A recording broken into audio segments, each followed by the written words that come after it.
E aí, galerinha? Professor Marcos na área, tudo bem? Vamos aí para o nosso rumo ao nosso segundo semestre, conteúdo estatística.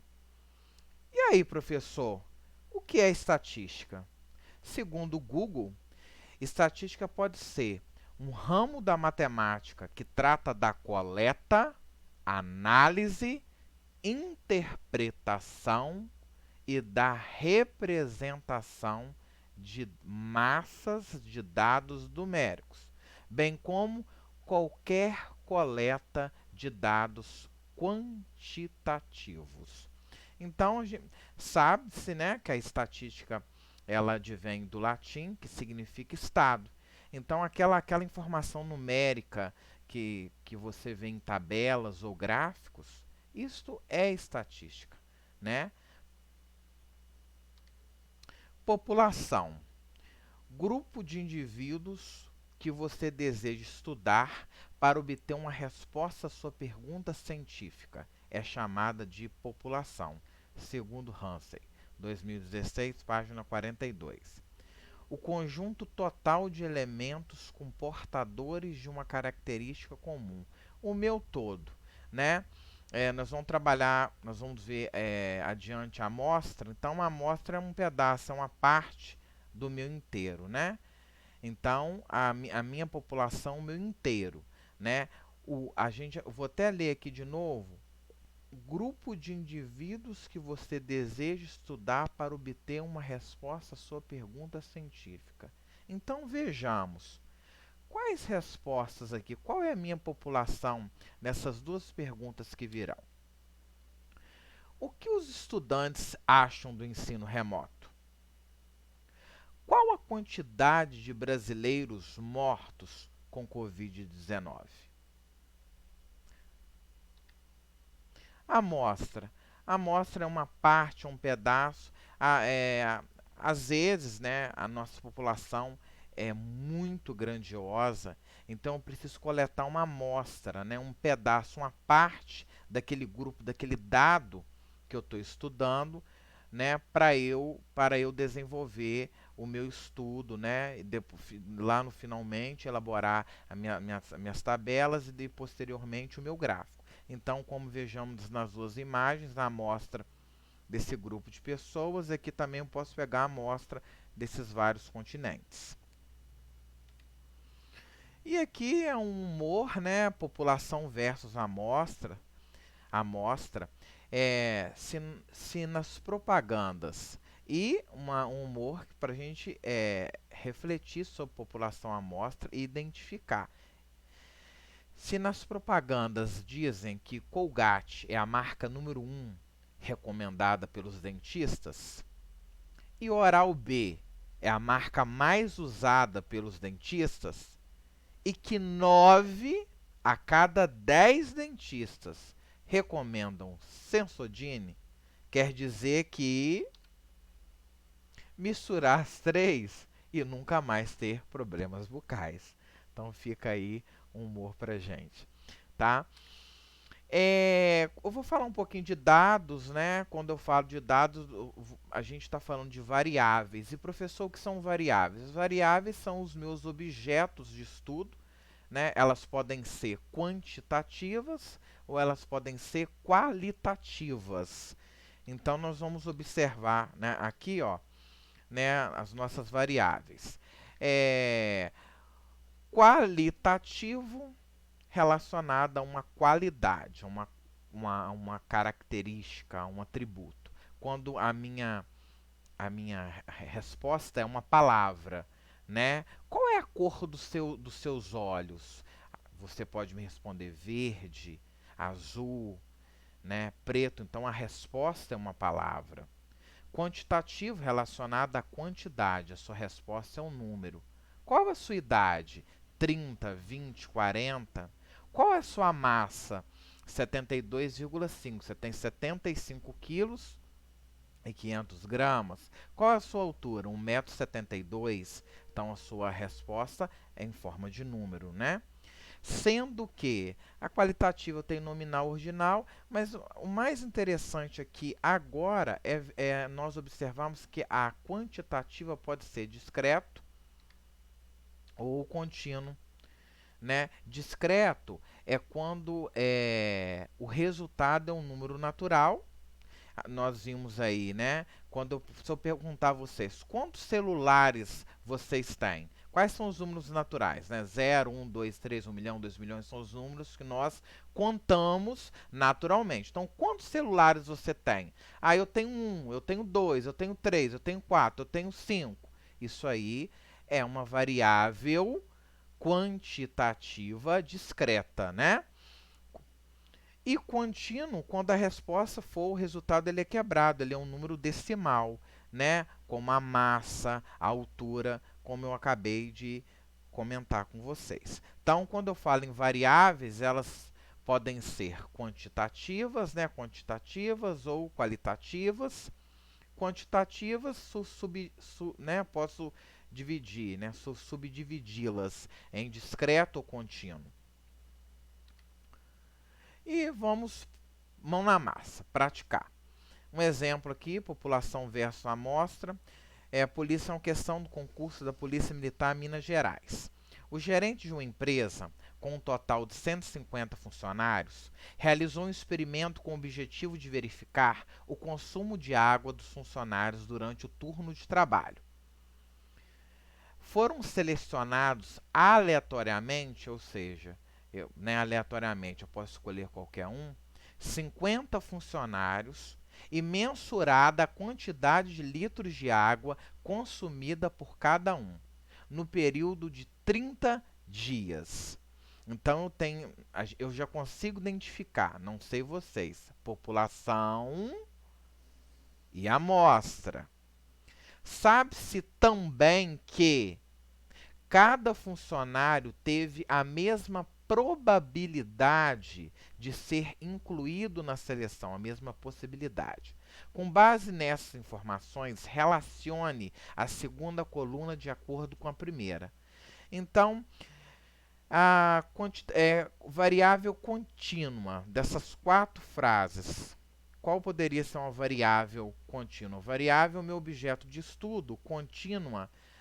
Nós temos a discreta e a contínua. Quando eu penso em contínua, eu penso no consumo de litros de água por funcionário, porque vai ser representado por um número natural, não é isso?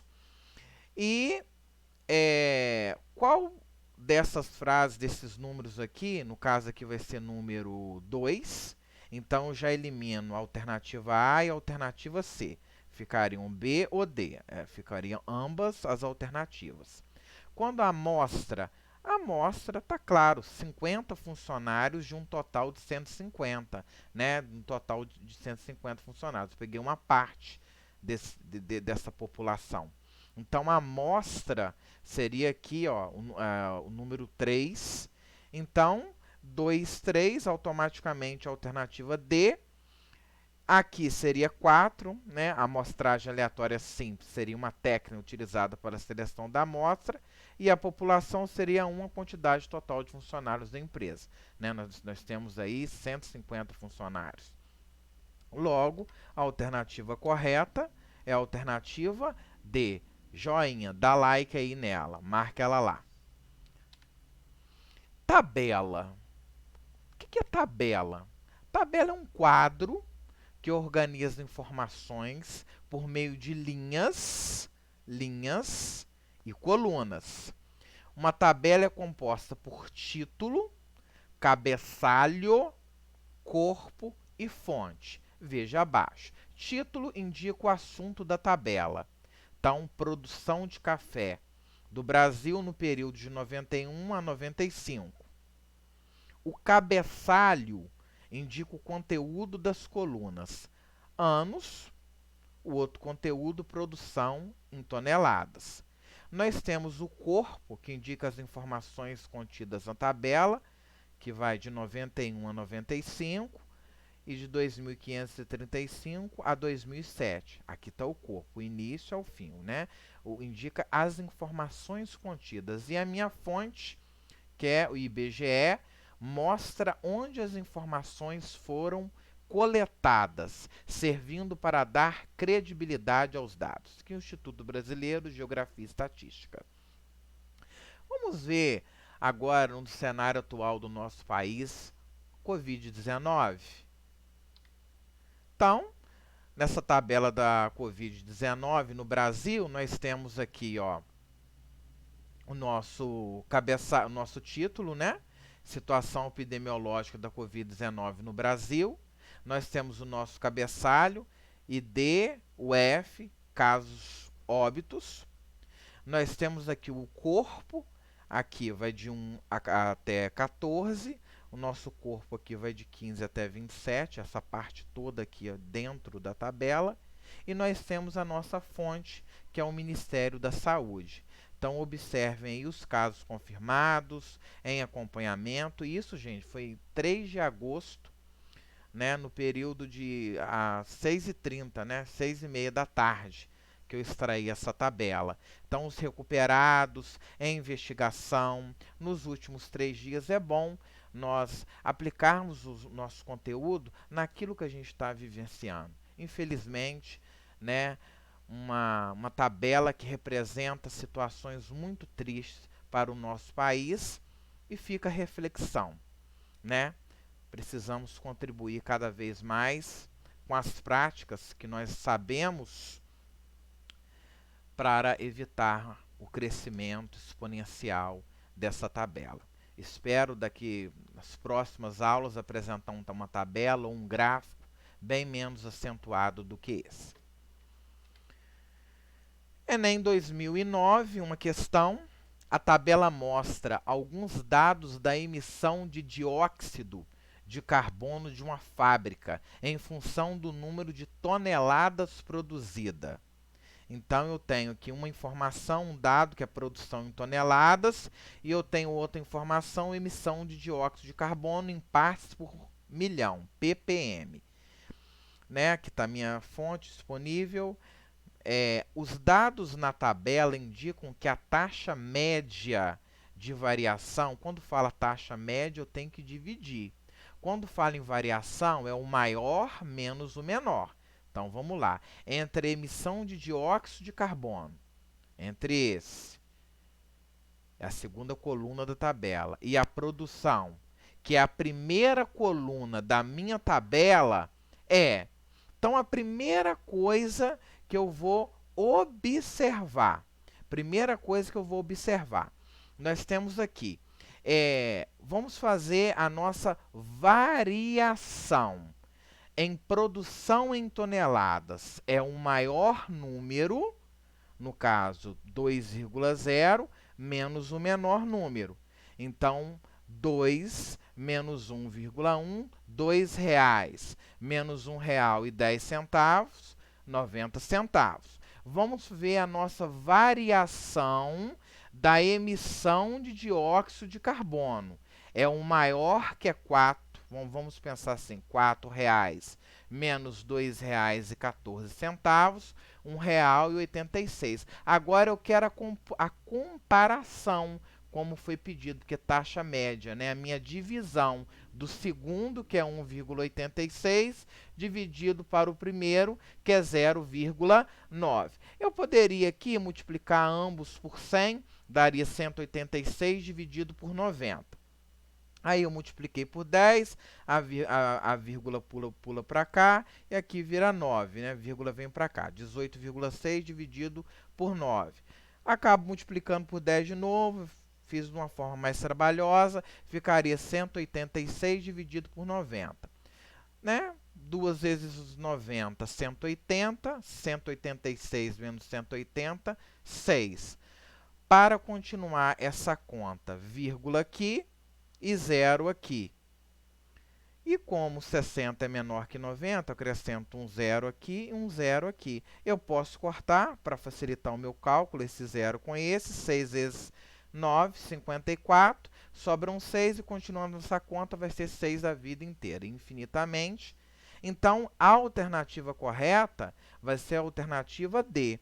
Vai dar 2,0666 superior a 1,50 e inferior a 2,80. Então, dá like aí, alternativa D. Hall. Hall é toda sequência de dados numéricos colocada em ordem decrescente ou crescente. Quando eu quero reorganizar os meus dados numéricos, a minha lista de números, e eu disponho isso, eu organizo isso de forma crescente ou decrescente, eu tenho um hall. Geralmente a gente trabalha para fazer construção de tabelas com frequências e por aí vamos, né? Então aqui, suponhamos, um exemplo, um hall de uma prova para 3001 e 3002, né? Como eu dei agora no primeiro semestre, valendo 40 pontos. E aqui está o hall, né? A lista, a organização, a lista de números de forma crescente, da menor, né? Aqui nem está de forma crescente, aqui está o hall de notas, vamos colocar dessa turma, né?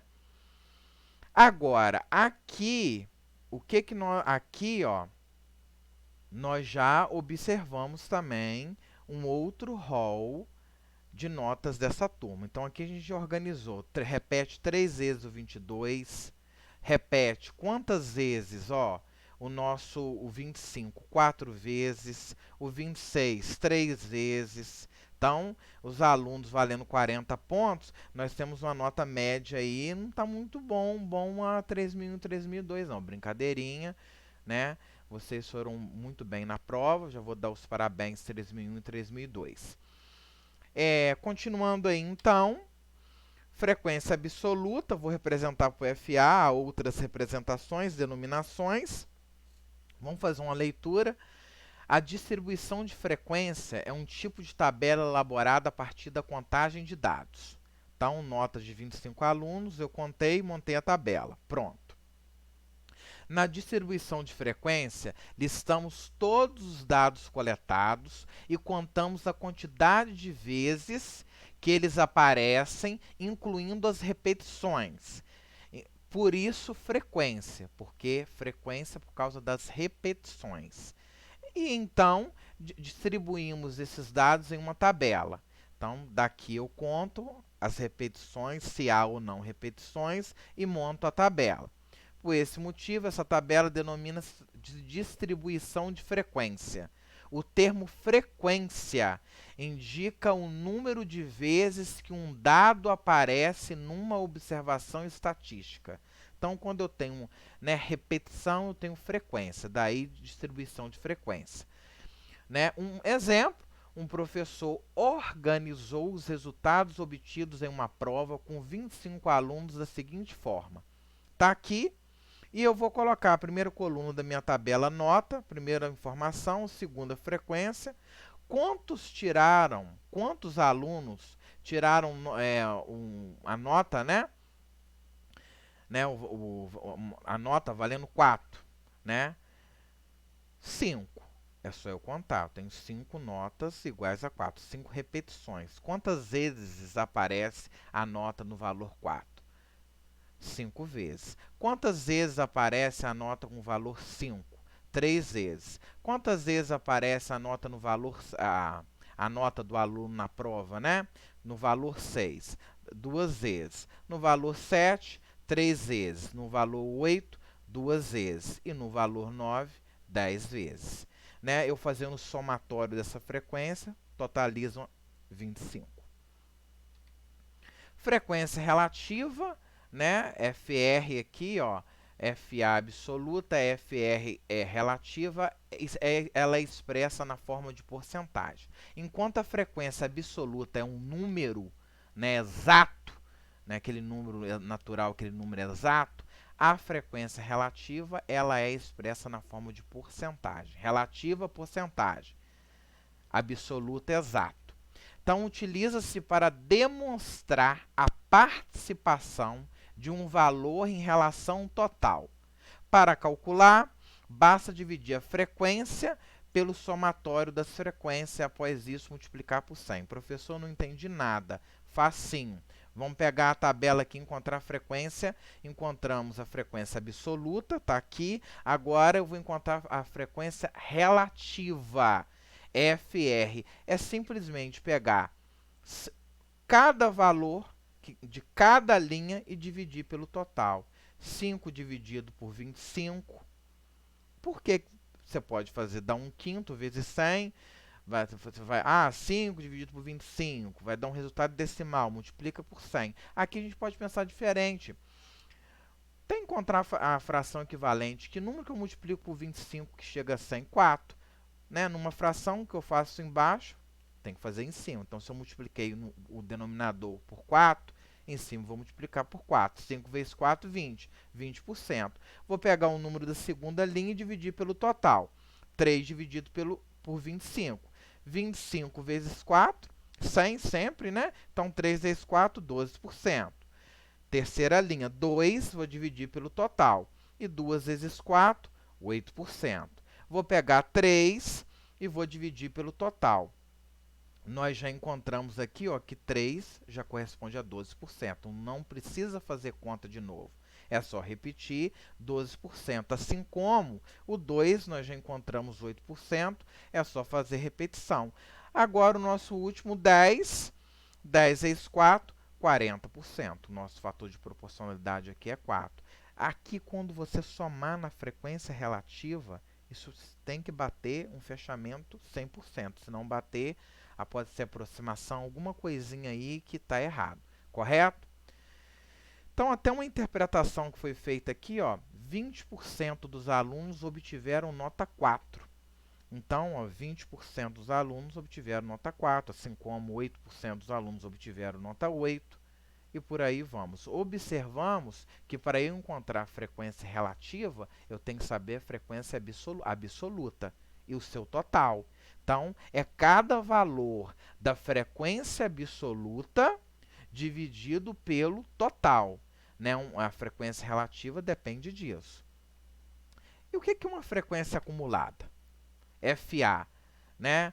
Um pouco parecida com a frequência relativa, absoluta, mas a gente pode colocar FI, outra coisa aí.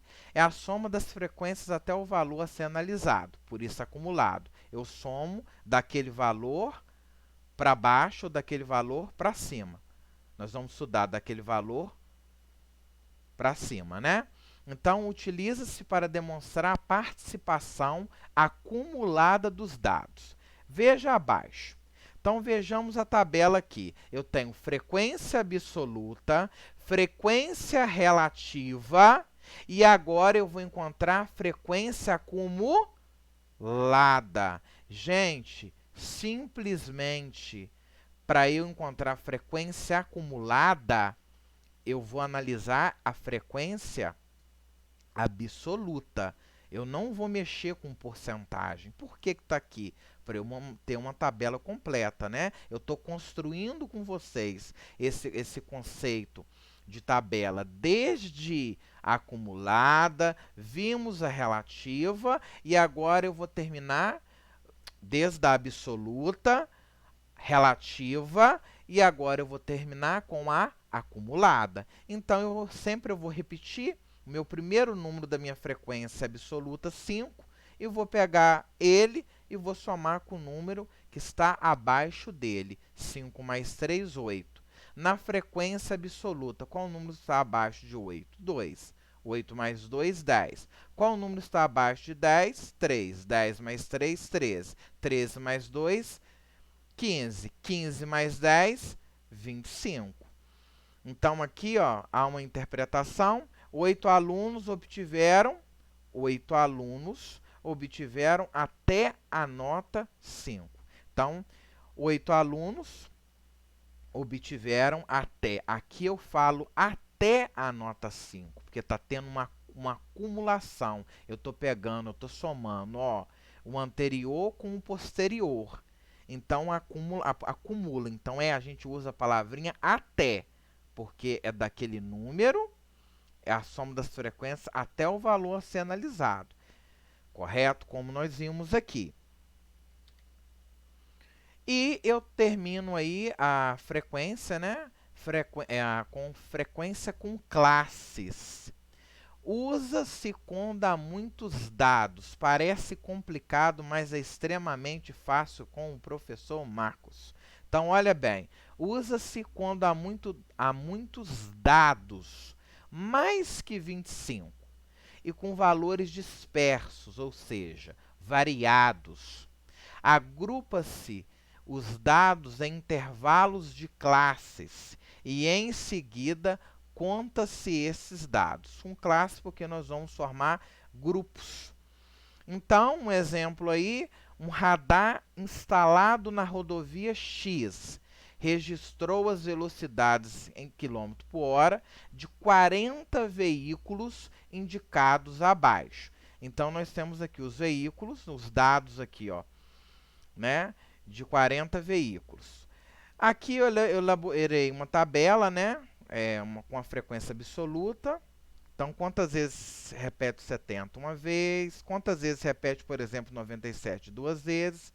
Só que ela ficou muito extensa.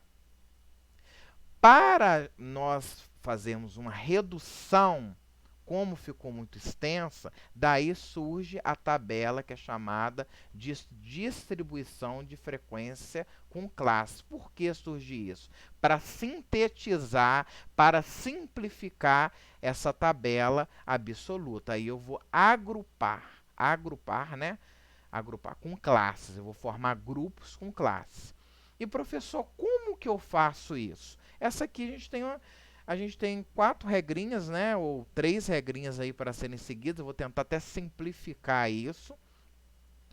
Primeira coisa é determinar a quantidade de classes. Então, primeira coisa aqui, nós vamos determinar a quantidade de classes. Então, o que nós vamos observar aqui?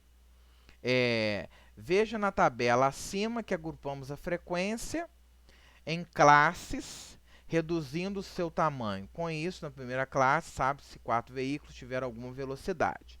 Então, nós vamos determinar a raiz quadrada de classe, a quantidade de classes extraindo a raiz quadrada. Né? São 40 veículos. Para eu saber, né, a quantidade de classes, para eu construir uma tabela, né, eu primeiro tenho que saber qual é o meu total de veículos. São 40. Então, eu vou tirar, sempre vai ser isso? Raiz quadrada do total de dados. Nesta situação, 40. Raiz quadrada de 40 é igual a aproximadamente 6,6, arredondando, pelo critério de arredondamento, né? A gente sabe menor que 5, te abaixa aí, permanece o 6. Então, eu vou ter 6 classes. 1, 2, 3, 4, 5, 6. Esse é o primeiro passo. O segundo passo, eu vou ter que fazer uma amplitude. Eu vou diminuir. O que é amplitude? É um maior valor, que é 128, menos o menor valor, que é 70, maior valor menos menor valor, 128 menos 70, nós vamos ter 58. Então, aqui eu vou dividir pela quantidade de classes. Para eu ver essas classes, para que isso? Para eu saber, elas vão variar de quanto em quanto, elas vão pular de quanto em quanto. Então, né, 58 dividido por 6 dá aproximadamente 9,6, arredondando acima de 5, né?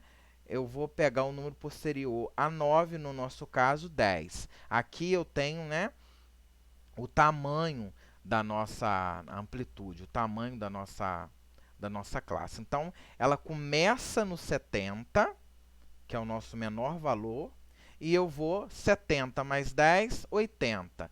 Começa no 80, 80 mais 10, 90. Começa no 90, 90 mais 10, 100. Começa no 100, 100 mais 10, 110. Começa no 110, 110 mais 10, 120. Começa 120, 120 mais 10, 130. Nós observamos aqui, professor, não entendi é um tracinho deitado e em pé. Vou falar assim. O 70 é o limite inferior de classe e o 80 é o limite superior de classe. O que isso significa? Né? O menor e o maior, só que eu estou falando de limites. Quando o tracinho está em pé, porque pode entrar os 70, mas ele não vai até o 80, ele pode ir até os 79. E assim, essa regra, né, essa observação é válida para todas as demais classes. Há outras observações aqui que eu resumi para vocês. Então, eu vou construir minha tabela, já construí para vocês 6 classes, porque eu tirei a raiz quadrada do total de velocidades. Eu sei que vou começar pelo menor valor do dado, que é 70. Sempre você coloca um em pé, um deitado. E aí eu vou pular de 10 em 10, porque eu apliquei o maior menos o menor, 128 menos 70, 58, dividido por 6, 9,6, pelo critério de arredondamento que vocês já sabem, de 5 para cima, né? Acima de 5, eu vou pegar o número posterior. Posterior a 9, né? O sucessor dele é 10. Então, eu vou pular de 10 em 10, como eu expliquei. 70 mais 10, 80. Começa no 80, 80 mais 10, 90. Começa no 90, 90 mais 10, 100. E assim sucessivamente. E aí, nós vamos observar. De 70 até 79. Quantas vezes repete? Ó, de 70 até 79, eu não vou até o 80, eu vou até o 76. Então, é 1, 2, 3, 4.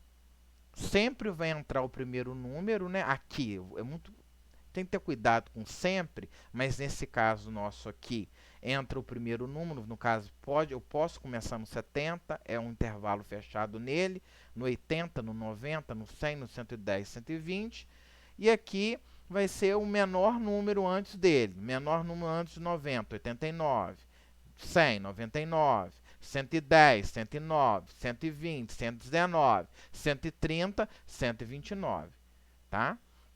Entra o 70 e vai até o 79. Entra o 80 e vai até o 89. Entra o 90 e vai até o 99.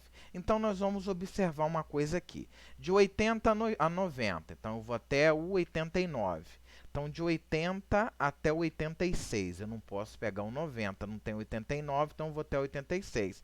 Eu contando aqui, ó, 1, 2, 3, 4. Agora, do 90 até o 100. Então, não entra o 100, entra o 99. Então, eu vou ter 3, né? Nós vamos ver aqui. Mais 3, 6. Mais 2, 8. Do 110 até o 120. Então, 110, entra ele até o 120, eu vou até o 117. Não tem 119? Então, 1 com 3, 4. 4 com 2, 6. Do 120 até o 130. Então, eu vou pegar aqui 120. Vou pegar a primeira com 121 até o 128. Somando aqui, 2 com 4, 6. E 6 com 4, 10. O meu total aqui é 40. Construir uma distribuição de frequência com classes, que é essa tabela apresentada. Simplesmente isso. E uma questão do Enem 2009. No quadro seguinte, são informados os turnos em que foram eleitos os prefeitos das capitais de todos os estados brasileiros em 2004. Então, tá aqui, ó. Na região norte, segue aquela dica minha, vai marcando, questão do Enem, a gente vai destacando. A frequência relativa de eleição dos prefeitos no segundo turno foi de aproximadamente. Frequência relativa, eu tenho que ter total. Qual é a variável? Qual é o dado que ele quer? Segundo turno. Mas qual foi o total de cidades da região norte? Eu até coloquei aqui. O total é o que está de azul e vermelho. Vamos contar. Belém, Boa Vista, Macapá, Manaus, Porto Velho, Rio Branco. Então, 1, 2, 3, 4, 5, 6, 7 é o meu total.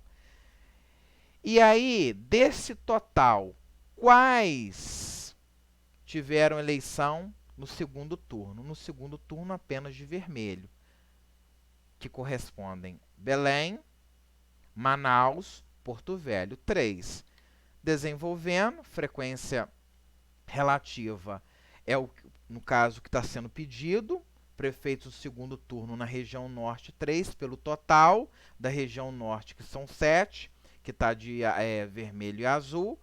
3/7, o resultado vezes 100, eu vou ter 42,86, correspondendo à alternativa letra A. Dá um like lá.